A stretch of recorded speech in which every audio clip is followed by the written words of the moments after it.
মিরপুরে আশিস বার্নিশ করে দেব, এই স্যাটায়ার অস্ট্রেলিয়ার বিপক্ষে যেন নিল বাস্তব রূপ। পাকিস্তানের পর অজিদেরকে সিরিজের প্রথম ম্যাচে হারিয়েছে বাংলাদেশ। দারুণ উইকেটের ফায়দা নিয়ে শান্ত মোসাদ্দেকরা যেভাবে দাপুটে ব্যাটিং করেছেন, তেমনি বোলিংটাও করেছেন নাহিদ রানা, তাসকিন আহমেদরা।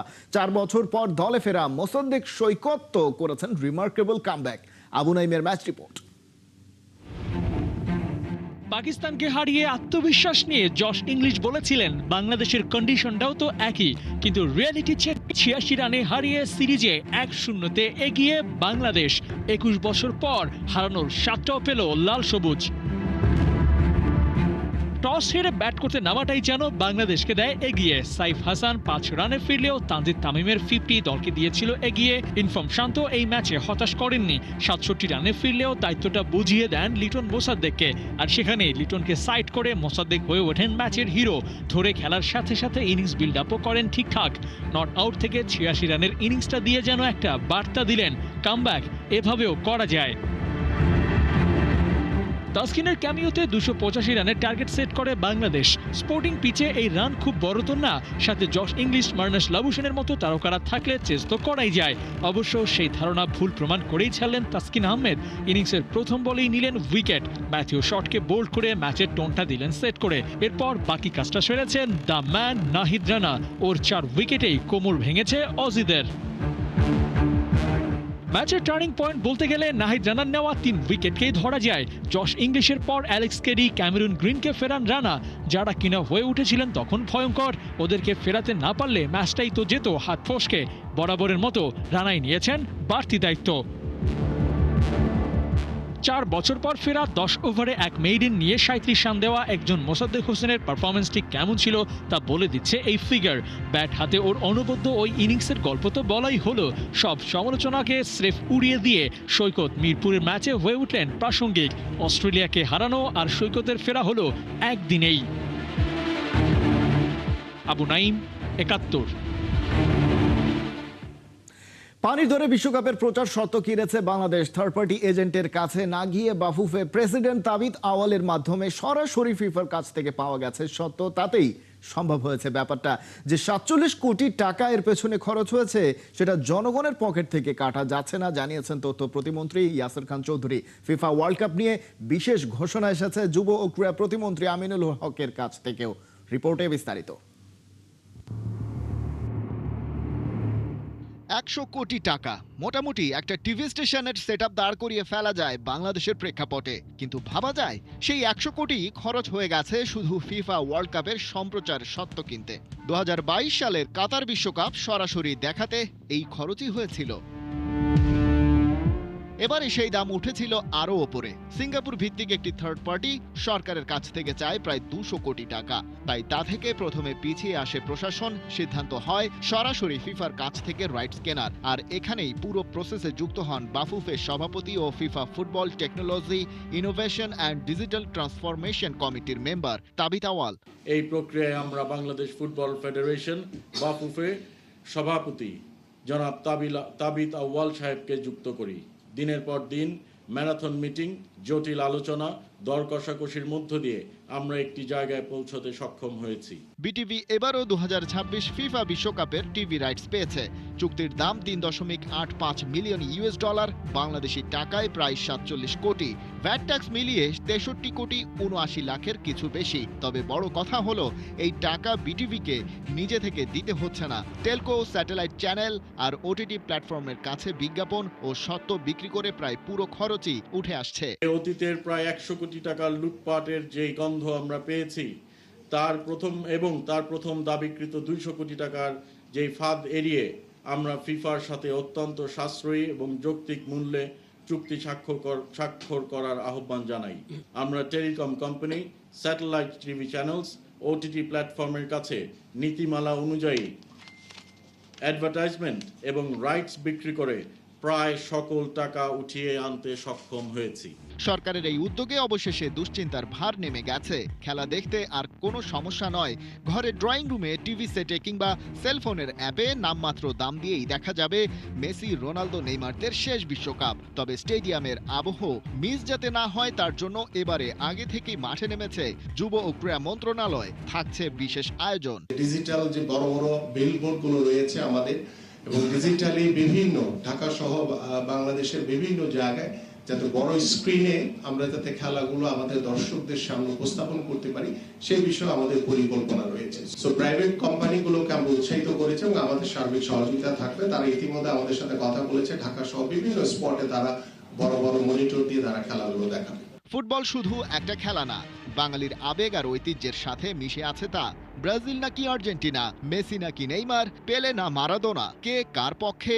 4 বছর পর পর বিশ্বকাপ এলেই জমে ওঠে সেই আলোচনা। আর এই আগ্রহকে ঘিরে কেউ ব্যবসা করে, কেউ বা সাজিয়ে বসে প্রতারণার পসরা। তবে দিন শেষে ফাঁদে পা না দিয়ে ফুটবলকে সাধারণ মানুষের কাছে সহজলভ্য করেই রাখতে চায় সরকার।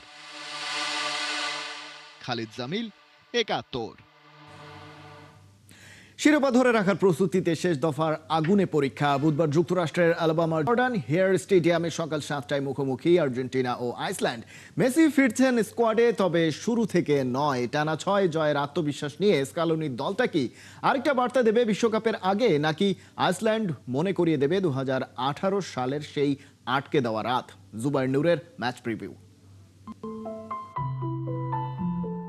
ফুটবলে গোলপোস্টের মাপ সব দলের জন্য একই, 24 ফুট চওড়া, 8 ফুট উঁচু। কিন্তু সেই গোলপোস্টের সামনে দাঁড়ানো গল্পটা কখনো এক হয় না। 2018 বিশ্বকাপে এই একই আর্জেন্টিনার বিপক্ষে আইসল্যান্ডের গোলপোস্ট হয়ে উঠেছিল বরফের দুর্গ। মেসির পেনাল্টিও ভাঙতে পারেনি সে দেয়াল। 8 বছর পর আবারও মুখোমুখি দুদল। তবে এবারের আর্জেন্টিনা শুধু আর্জেন্টিনা নয়, তারা এবার বিশ্ব চ্যাম্পিয়ন। আর আইসল্যান্ড খুঁজছে হারানো প্রতিরোধের পুরনো গল্প। স্কালোনির দল এখন জয়ের হাইওয়েতে। শেষ 6 ম্যাচে 6 জয়, 18 গোল, 5 ক্লিনশিট। এ যেন নীল সাদা জার্সিতে লেখা শক্তির স্টেটমেন্ট। সবশেষ হন্ডুরাসকে 2-0 গোলে হারিয়ে আর্জেন্টিনা জানিয়ে দিয়েছে বিশ্বকাপের আগে তাদের ইঞ্জিন শুধু চালু নয়, একদম ফুল থ্রটলে। মেসি ফিরবেন, কিন্তু সম্ভবত শুরু থেকে স্কোয়াডে থাকবেন না। হ্যামস্ট্রিং চোট কাটিয়ে স্কোয়াডে থাকা 38 বছরের জাদুকর হয়তো পাবেন কয়েক মিনিটের ছোঁয়া। তবু আর্জেন্টিনার সৌন্দর্য তো এখানেই, যেখানে বিশ্বকাপ জয়ের পর চাপহীন আলবিসেলেস্তেরা মেসি না থাকলেও মঞ্চ ফাঁকা থাকতে দেয় না। লতারো মার্টিনেজের ফিনিশিং, থিয়াগো আলমাদার সৃজনশীলতা, সিমিওনে নিকো গনজালোজের উইং স্পিড আইসল্যান্ডের রক্ষণে বাজাতে পারে টানা অ্যালার্ম। মাঝমাঠে ম্যাকঅ্যালিস্টার ও এনজো ফার্নান্দেস, মানে বলের তালা ও চাবি দুটোই আর্জেন্টিনার হাতে। রক্ষণে রোমেরো, লিসান্দ্রো, তালিয়াফিকো। বরফ গলানোর আগে নিজের দরজা বন্ধ রাখার ব্যবস্থাটাও পাকা। এমিলিয়ানো মার্টিনেজ চোট কাটিয়ে ফিরছেন ধীরে ধীরে, তাই গোল পোস্টে দেখা যেতে পারে হুয়ান মুসোকে। অন্যদিকে আইসল্যান্ডের অবস্থাটা পুরোপুরি উল্টো। শেষ 5 ম্যাচে জয় নেই, 3 হার, 2 ড্র। জাপানের কাছে 1-0 হারে তাদের আক্রমণের শীত যেন আরো ঘন হয়েছে। শেষ 5 ম্যাচে মাত্র 3 গোল। স্ট্রাইকারদের বুটেও যেন বরফ জমেছে। তবু এই দলকে হালকা ভাবা বিপজ্জনক, কারণ 2018-তে আর্জেন্টিনার বিপক্ষে 1-1 ড্র এখনো তাদের ড্রেসিং রুমের অনুপ্রেরণা। আইসল্যান্ড খুব সম্ভবত নামবে নিচু ব্লকে কম্প্যাক্ট রক্ষণে। ভালদিমারসনের সামনে গ্রেটারসন, হ্যামারসন, ম্যাগনুসনের দেয়াল, আর সামনে ওরি অস্কারসন। একটা কাউন্টার, একটা সেট পিস, একটা ভুল। আইসল্যান্ডের স্বপ্ন এতটুকুতেই। তাই লড়াইটা শুধু আক্রমণ বনাম রক্ষণ নয়, এটা আগুন বনাম বরফের লড়াই। আর্জেন্টিনা চাইবে দ্রুত গোল করে ম্যাচকে নিজেদের ছন্দে নাচাতে, আইসল্যান্ড চাইবে সময় গলাতে, স্নায়ু জমাতে, তারপর এক মুহূর্তে কামড় বসাতে। সম্ভাবনায় আর্জেন্টিনা অনেক এগিয়ে, কিন্তু ফুটবল জানে বরফও কখনো কখনো আগুনের পথ আটকে দেয়। জুবাইর নূর, ৭১। ফিফা বিশ্বকাপে বাংলাদেশ খেলছে না, কিন্তু আয়োজন বলে ভিন্ন কথা। ঢাকায় শুরু হয়ে গেছে ফুটবল উৎসব। জার্সি, নানা আয়োজনে ওয়ার্ল্ড কাপকে বরণ করে নিয়েছেন আয়োজকরা। ফ্যানদের জন্য পুরো দেশে 13টি স্থানে দেখানো হবে বড় পর্দায় খেলা। ঢাকা ফুটবল ফিয়েস্তার বাকিটা শেখ আশিক আর হাসান সজীবের কাছে জেনে নেব। বাংলাদেশ থেকে হাজার হাজার মাইল দূরে শুরু হচ্ছে ফিফা বিশ্বকাপ 2026, কিন্তু সাজসজ্জার আয়োজন দেখে বোঝার একদমই উপায় নেই এই আসরটা বাংলাদেশ থেকে এত দূরে। আর মনে হচ্ছে যেন বিশ্বকাপের উদ্বোধনীটা বাংলাদেশে ঢাকাতেই হচ্ছে এবং দর্শকদের জন্য কিন্তু স্বস্তির খবর। বাংলাদেশে অবশেষে বিশ্বকাপটা দেখা যাবে, দর্শকরা স্বস্তির ঢেকুর তুলতে পারে না। পেছনের আয়োজন দেখেও তেমনটি মনে হচ্ছে, একেবারে সাজ রব। বিশ্বকাপ যে একেবারে দোরগোড়ায়, বাংলাদেশের হাজার হাজার লাখ লাখ কোটি কোটি দর্শক যে বিশ্বকাপ দেখার অপেক্ষায় মুখিয়ে আছেন, একদম দ্রুতই শুরু হচ্ছে আসর। সেগুলো নিয়ে যে উন্মাদনাও অনেক বেশি, সব কিছুই আসলে আয়োজন দেখেই বোঝা যাচ্ছে। চলেন আয়োজনটা আমরা একসাথে দেখি। নিশ্চয়ই।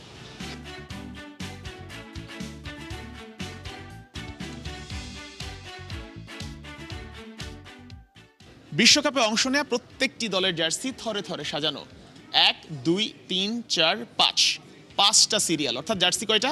50টা জার্সি আছে, কিন্তু দল তো খেলছে 48টা। আর বাকি 2টা জার্সি কোন দেশের? হ্যাঁ, বাকি 2টা জার্সি বাংলাদেশের হোম অ্যান্ড অ্যাওয়ে, এবং সেই 2টা জার্সি রাখা হয়েছে ব্রাজিল এবং আর্জেন্টিনার মাঝে। আপনার কি মনে হচ্ছে যে এই যে জার্সিগুলো রাখা, আমরা তো সম্মান জানানোর জন্য রাখলাম, আমাদের জার্সিগুলো একটা সময় নিশ্চয়ই বিশ্বকাপে অন্য দলগুলো রাখবে দেখার জন্য যে কোন দেশগুলো অংশ নিচ্ছে।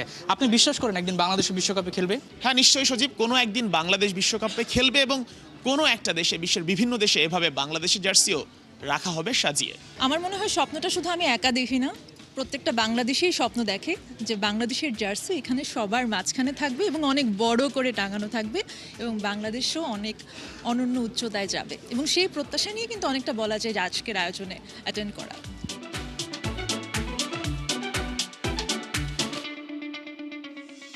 এবারের ফিফা বিশ্বকাপে দর্শকরা 13টি জোনে বসে খেলা দেখতে পারবে, যেখানে আগেরবার আমরা দেখতে পেয়েছি বেশ বিশৃঙ্খলা ছিল, তবে এবার কিন্তু আশিক সেটা থাকছে না। নিশ্চয়ই, সারা বাংলাদেশে যে 13টা ভেন্যু, এর মধ্যে 6টাই কিন্তু ঢাকা শহরেই থাকবে। 3টা থাকবে এর মধ্যে ঢাকা বিশ্ববিদ্যালয় টিএসসি, জগন্নাথ হল এবং আরেকটা থাকবে মহসিন হলে। এছাড়াও চট্টগ্রামে থাকবে 2টা ভেন্যু, যার একটা থাকবে সুগন্ধা বিচে। এভাবে সারা বাংলাদেশে 13টা ভেন্যু ছড়িয়ে ছিটিয়ে থাকবে, এবং আগে যেমন শুধুমাত্র চেয়ার রাখা থাকতো, পর্দা টানানো থাকতো, দর্শকরা গিয়ে বসে খেলা দেখতো, কিন্তু এবার রেজিস্ট্রেশন করে বসে ঢুকতে হবে, তারপর খেলা দেখতে হবে। কিন্তু সেই রেজিস্ট্রেশনের জন্য কোনো অর্থ লাগবে না, শুধুমাত্র একটা প্রসেসিং মাত্র, এবং একটা কাউন্ট থাকবে যে কত দর্শক খেলা দেখছে। ঠিক এ কারণেই এই ব্যবস্থা রাখা হয়েছে। এটাতে কিন্তু একটা বিষয় দাঁড়াবে যে দর্শকরা কোনো রকম বিশৃঙ্খলা করতে পারবে না এবং বয়সটা বুঝতে পারবে, প্রত্যেকের নাম এন্ট্রি থাকবে। দিন শেষে কিন্তু বাংলাদেশের ফ্যানদের যে একটা তালিকা, সেটা কিন্তু মন্ত্রণালয়ের কাছেও চলে যাবে। একই সঙ্গে যদি কোনো অনাকাঙ্ক্ষিত ঘটনা সেখানে ঘটে, সেটাও কারা ঘটিয়েছে, কারা কারা ছিল, সেগুলো আইডেন্টিফাই করা যাবে। নিশ্চয়ই উদ্যোগটা চমৎকার। একেবারেই।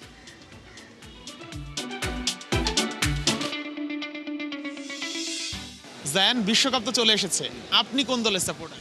আর্জেন্টিনা। আর্জেন্টিনা। কি মনে হচ্ছে, আর্জেন্টিনা কি এবার জিতবে? I don't know. I mean, France অনেক strong. Spain অনেক strong, but I think Argentina will. তো দেখেছি যে শিরোপা ধরতে পেরেছে, সেটা ধরে রাখতে অবশ্যই পারবে, এমনটাই আমরা আশা করতে পারি। এবার কি হেক্সা মিশনটা কমপ্লিট হবে কিনা? অবশ্যই, এজ এ ব্রাজিল ফ্যান আমি অবশ্যই চাই হেক্সা মিশনটা কমপ্লিট হোক, এবং এখন যে টিম ব্রাজিলের আছে, হোপ ফর দ্য বেস্ট, ইনশাআল্লাহ হতেও পারবে। ব্রাজিলকে নিয়ে অনেক বেশি কথা হচ্ছে, আপনাদের চিরপ্রতিদ্বন্দ্বী। হেক্সা মিশনটা নিয়ে তারা খুবই আসলে বিভোর, তাদের উদ্দেশ্যে কি বলবেন ব্রাজিল ফ্যান যারা রয়েছে? Nah, Brazil no chance. ওরা জিততে পারবে না। I'm sorry. Neymar is not the same player, so ওরা পারবে না এবার।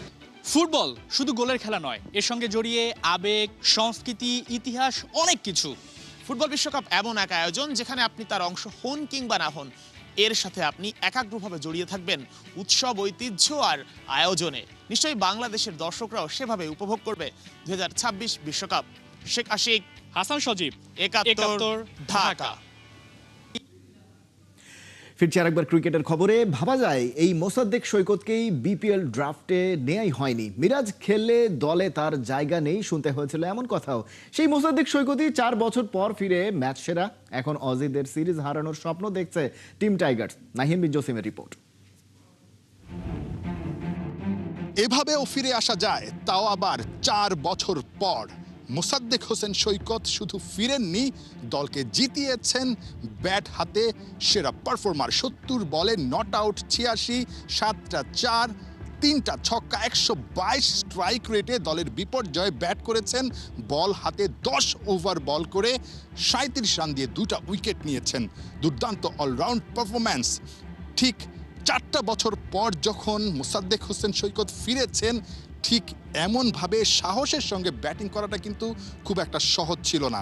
তার চেয়ে বড় কথা, এই মোসাদ্দেক হোসেন সৈকতকে কিন্তু বিপিএল থেকে খেলতে বিরত রাখা হয়েছিল। একই সঙ্গে প্রধান নির্বাচক খুব বেশি দিন আগের কথা নয়, একটা কথা বলেছিলেন যেটা শেল হয়ে বিঁধেছিল মোসাদ্দেক সৈকতের বুকে। তিনি বলেছিলেন মেহেদী হাসান মিরাজ যদি আসলে দলে থাকেন তাহলে মোসাদ্দেক হোসেন সৈকতের দলে ফেরার আর কোনো সুযোগ নেই। সবকিছু পেরিয়ে, বাধা পেরিয়ে মোসাদ্দেক হোসেন সৈকত ফিরে দলকে জিতিয়েছেন, পারফর্ম করেছেন। এটা মানে আমি প্রথমেই বলবো যে এটা একদম ওনার একদম পার্সোনাল ওপিনিয়ন, আসলে এটা অনেকদিন আগের কথা আসলে। সো এই ব্যাপারগুলোতে আমি এর আগেও কখনোই আমি মিডিয়াতে কখনো কথা বলতে চাই নাই, বা আমি কমফোর্টেবল ছিলাম না বলার জন্য। অবশ্যই ফার্স্টেশন ছিল, আসলে খুবই ইজি টাইম আমার জন্য ছিল না। আসলে আমার স্ট্রাগল পিরিয়ডটা হয়তো বা অনেকেই আপনারা দেখেছেন, হয়তো বা অনেকে দেখেননি। সো ওই জায়গা থেকে আমি সবসময় মানে ধৈর্য ধরার চেষ্টা করেছি এবং আমি আমার কাজগুলো করার চেষ্টা করেছি। এইটা মাথার মধ্যে ছিল যে একটা অপরচুনিটি যখন আসবে সেই অপরচুনিটির জন্য আমি ভালোভাবে নিতে পারি।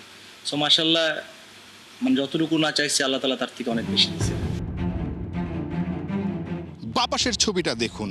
বর্তমান বোর্ড প্রেসিডেন্ট এবং সাবেক ওপেনার তামিম ইকবালকে আউট করে 2019 বিশ্বকাপে এভাবেই ব্যঙ্গাত্মক একটা হাসি হেসেছিলেন মিচেল স্টার্ক। ঠিক পাশের ছবিটা দেখুন। এই ম্যাচটাতে নাহিদ রানা অস্ট্রেলিয়ান অধিনায়ক ইংলিশকে আউট করে রীতিমতো চোখে চোখ রেখে জবাব দিয়েছেন। এটাই বাংলাদেশ। সময়টা বদলে গেছে। এখন বাংলাদেশ অস্ট্রেলিয়াকে শুধুমাত্র একবার হারানোর জন্য অপেক্ষা করে না, বাংলাদেশ সিরিজটা জয়ের জন্য কিন্তু অপেক্ষায় আছে। মোসাদ্দেক হোসেন সৈকত সেই কথাটাই আত্মবিশ্বাসের সঙ্গে বলেছেন। বাংলাদেশের টার্গেট এখন বাকি 2 ম্যাচে অন্তত একটা ম্যাচ জিতে সিরিজটা নিশ্চিত করা। অবশ্যই হিস্ট্রিক উইন, তবে আমি বলবো যে আসলে খুব ভালো একটা সুযোগ আছে আমাদের সামনে এই সিরিজটা জেতার মতো। আমরা যদি আমাদের প্রসেসে থাকতে পারি অবশ্যই সম্ভব, এবং সেই বিশ্বাসটা আমি থেকে শুরু করে আমাদের সবার সেই বিশ্বাসটা করতে হবে ইনশাআল্লাহ। অস্ট্রেলিয়ার বিপক্ষে সিরিজের প্রথম ওডিআই জিতে টাইগাররা এখন ড্রাইভিং সিটে। কিন্তু এই লাল টুকটুকে যে গাড়িটা আছে সেই গাড়িটার ড্রাইভিং সিটে কে বসবে? বাংলাদেশ অস্ট্রেলিয়া সিরিজে বাংলাদেশের বেস্ট পারফর্মার যিনি, তিনি আসলে এই গাড়িটার ড্রাইভিং সিটে বসবেন, এই গাড়িটার মালিক হবেন। প্রথম দিনেই কিন্তু নাহিদ রানা, মোসাদ্দেক সৈকত, নাজমুল হোসেন শান্তরা নিজেদেরকে সেরা প্রমাণের যুদ্ধে নেমে গেছেন এবং এখন সিরিজ জয়ের পালা। বাংলাদেশ নিঃসন্দেহে অস্ট্রেলিয়াকে সিরিজটা হারাতে চাইবে। ব্যাক টু ব্যাক 4টা সিরিজ যদি বাংলাদেশ জিততে পারে, ভাবতে পারেন 2027 বিশ্বকাপের আগে বাংলাদেশের যে আত্মবিশ্বাসটা সেটা কতখানি উপরে থাকবে। নাহিয়ান বিন জাসিম, 71, ঢাকা। একজন খেলোয়াড় হিসেবে এমন মূল্যায়ন ও ভালোবাসা দায়িত্ব আরও বাড়িয়ে দেয়। প্রধানমন্ত্রী তারেক রহমানের কাছ থেকে বাড়ি করার জন্য আর্থিক অনুদান নেয়ার পর একথা বলেন ফুটবলার ঋতুপর্ণা চাকমা। বাংলাদেশি নারী ফুটবলার ঋতুপর্ণা চাকমা এক ভিন্ন নাম। পারফরমেন্স দিয়ে আলোড়ন সৃষ্টি করেছেন তিনি। তারকা এই মঙ্গলবার প্রধানমন্ত্রীর কার্যালয়ে গিয়ে আর্থিক অনুদান নিয়েছেন প্রধানমন্ত্রীর কাছ থেকে। তখন সরকারের এমন তৎপরতা দেখে অবাক ঋতুপর্ণা। এই আর্থিক অনুদান ছাড়াও মায়ের চিকিৎসার জন্য অনুদান পেয়েছেন বলেও জানান তিনি। ক্রীড়াবিদদের পাশে দাঁড়ানোয় সরকারের প্রতি কৃতজ্ঞতাও প্রকাশ করেন ঋতুপর্ণা। এই সময় প্রধানমন্ত্রীর সংসদ ভবন কার্যালয়ে উপস্থিত ছিলেন যুব ও ক্রীড়া প্রতিমন্ত্রী আমিনুল হক ও বাফুফে সভাপতি তাবিত আওয়ালও।